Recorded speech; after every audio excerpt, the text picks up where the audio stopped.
Root 10ൻ്റെ വില 3.162 ആണെന്ന് നമ്മളോട് പറയുന്നുണ്ട്.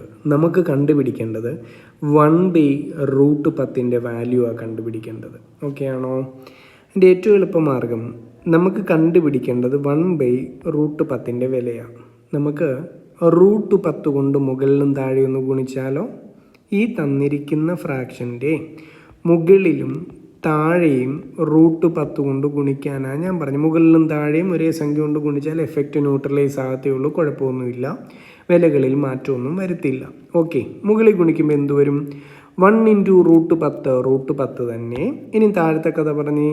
താഴെ √10 × √10 അല്ലേ? ഇവിടെ ഒരു √10, ഇവിടെ ഒരു √10. √10 × √10 എന്ത് തന്നെയാ? 10 തന്നെയാ. റൂട്ട് അങ്ങ് മാറും. ക്ലിയർ ആണോ ഇത്രയും? അപ്പോൾ ഈ കണ്ടുപിടിക്കേണ്ട എക്സ്പ്രഷനെ നമ്മൾ ഇങ്ങനെ മാറ്റി എഴുതി, √10 ÷ 10. ഇനി ഞാൻ ചോദിക്കട്ടെ, ഈ √10ൻ്റെ വില എത്ര എന്ന് ചോദ്യത്തിൽ തന്നിട്ടുണ്ട്? 3.162 ആണ്. അപ്പോൾ ആ സ്ഥാനത്തൊട്ട് അതങ്ങ് ഇട്ട് കൊടുക്കാമല്ലോ.